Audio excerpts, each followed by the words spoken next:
Google को open कर लेना है। गूगल को ओपन करने के बाद ई श्रम कार्ड में इस पर सर्च कर लेना है। जैसे ई श्रम कार्ड सर्च करेंगे इस तरह से इंटरफेस खुल करके आ जाएगा। जैसे खुल के आएगा उसको ओपन कर देंगे। ओपन करने के बाद यहाँ पर लिखा हुआ है देखिए गो टू मेन पेज। जैसे ही इस पर क्लिक करेंगे इस तरह से इंटरफेस खुल करके आ जाएगा। खुल कर आने के बाद यहाँ पर देखिए बहुत सारे स्कीम दिया हुआ है। यहाँ पर रजिस्ट्रेशन ऑन द ई श्रम कार्ड, रजिस्ट्रेशन इन द श्रम कार्ड प्लेटफॉर्म वर्कर के लिए यहाँ पर क्या करना, पहला ऑप्शन पे लॉगिन कर देना है। लॉगिन जैसे ही आप करेंगे इस तरह से इंटरफेस खुल करके आ जाएगा। हमें क्या बोल रहा है इंटर द मोबाइल नंबर। यहाँ पर मोबाइल नंबर डालने के लिए बोला है, यहाँ कैप्चर डालने के लिए बोला है, सेंड OTP करने के लिए। चलिए हम डाल देते हैं। जैसे ही सेंड OTP करेंगे देखिए यहाँ पर आपको 6 अंक का OTP आ जाएगा।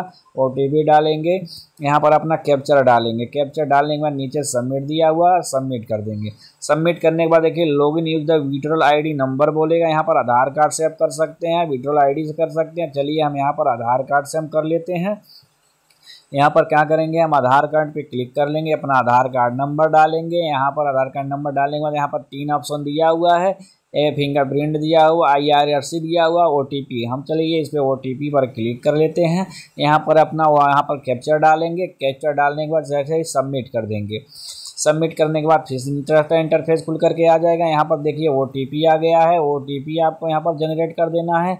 फिर ऊपर स्क्रॉल कर लेना है। यहाँ पर देखिए डाल देना है, कैप्चर डालना है। कैप्चर डाल करके यहाँ क्या करना है, सबमिट कर देना है, वैलिडेट कर देना है। जैसे ही वैलिडेट करेंगे फिर इस तरह से आपका इंटरफेस आ जाएगा। यहाँ पर आधार में जो फोटो है वो यहाँ पर आ जाएगा आपका। यहाँ पर नीचे आ जाएगा आई डो नॉट वर्क करके। यहाँ बोल रहा है एक चीज़ और, अपडेट EKYC इन्फॉर्मेशन। तो आपको इस पर क्या करना है, इस पर ट्रिक नहीं करना है, इस पर कट कर देना है, इसको छोड़ ही देना है आपको।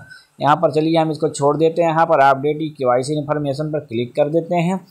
जैसे ही आप क्लिक करेंगे इस पर, यहाँ पर इसको ये छोड़ देंगे। इस पर अगर छोड़ कट कर देंगे तो समझ लिए दिक्कत हो जाएगा आपके लिए। तो इस पर क्या करेंगे, उसको कट करेंगे, फिर एडिट करेंगे। देखिए फिर इस तरह से इंटरफेस आपका खुल करके आ जाएगा।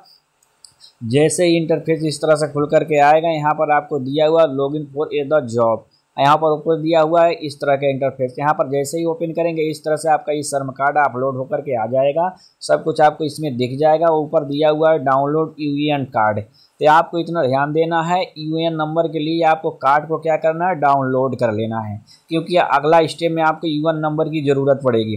जब तक UN नंबर नहीं रहेगा आप कुछ कर नहीं पाएंगे। इसलिए क्या करना है, आपको स्क्रीनशॉट ले लीजिए, आप इसको क्या करिए, डाउनलोड कर लीजिए। यहाँ पर बोले इनरोल फॉर द पेंशन।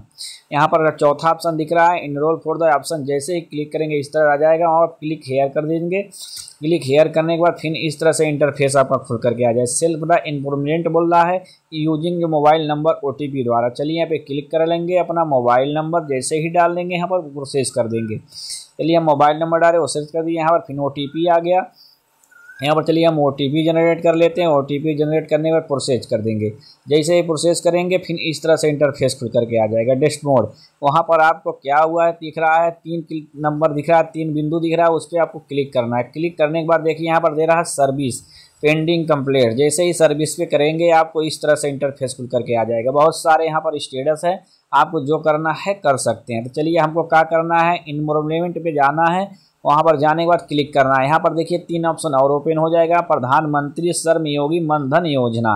तो हमको क्या करना है, प्रधानमंत्री श्रमयोगी मनधन योजना पर जैसे ही क्लिक करेंगे, क्लिक करने के बाद देखिए यहाँ पर बोल रहा हमारा UN नंबर जो आप बोले थे आपको डाउनलोड कर लीजिएगा। तो आप डाउनलोड कर लेंगे, उसमें UN नंबर रहेगा। UN नंबर अपना इसमें डाल देंगे।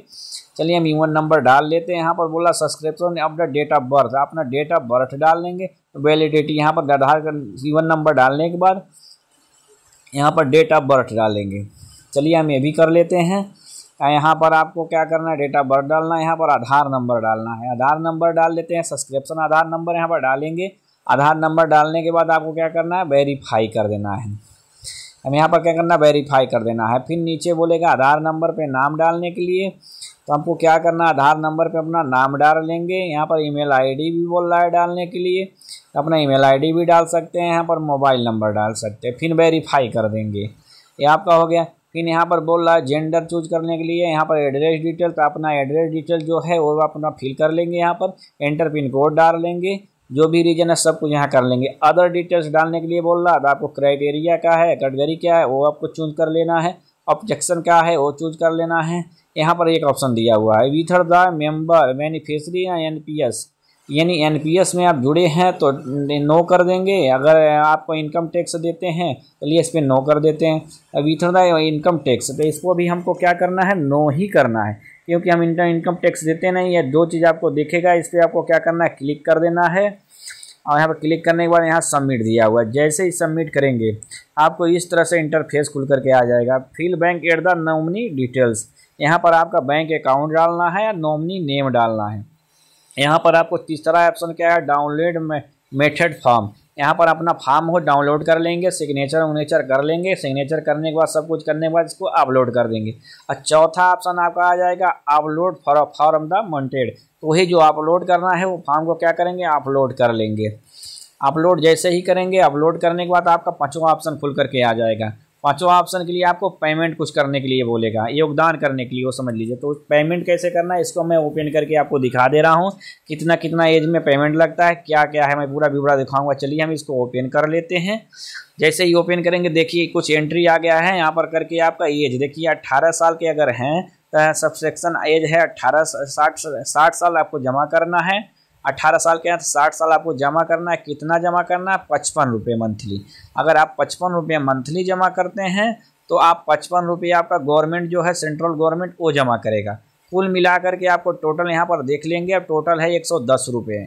110 रुपये जमा करेंगे, एक महीने का ये 50-55 आप जमा करेंगे, 55 गवर्नमेंट जमा करेगा। टोटली आपका हो जाएगा यहाँ पर 60 साल जमा करना है, और यहाँ पर 55 रुपये सब मिला करके मंथली आपको जमा करना रहता है। टोटली मिला करके 60 साल जमा करेंगे, उसके बाद ये भुगतान आपको गवर्नमेंट द्वारा 60 साल होने के बाद आपको मिलना चालू हो जाएगा।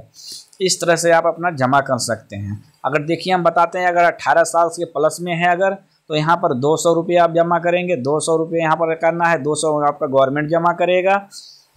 कुल मिला करके आपका 400 रुपये होगा।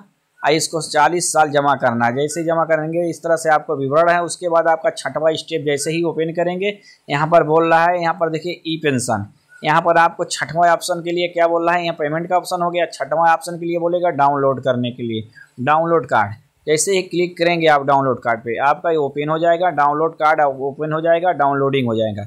और उसको आपको क्या करना है, रख लेना है। आप लोग रख लेंगे। रखने के बाद अब इसका लाभ कभी भी उठा सकते हैं 7 साल होने के बाद। यहाँ पर आपको चेक करना है, तो यहाँ पर क्या करेंगे, ईवन नंबर डालेंगे, सब्सक्रिप्शन डालेंगे, ऑटोमेटिक वेरीफाई हो जाएगा, सब कुछ उठा लेगा। प्लस वीडियो आपको अच्छा लगा हो तो चैनल को भी सब्सक्राइब कर दीजिए, बेल आइकन बटन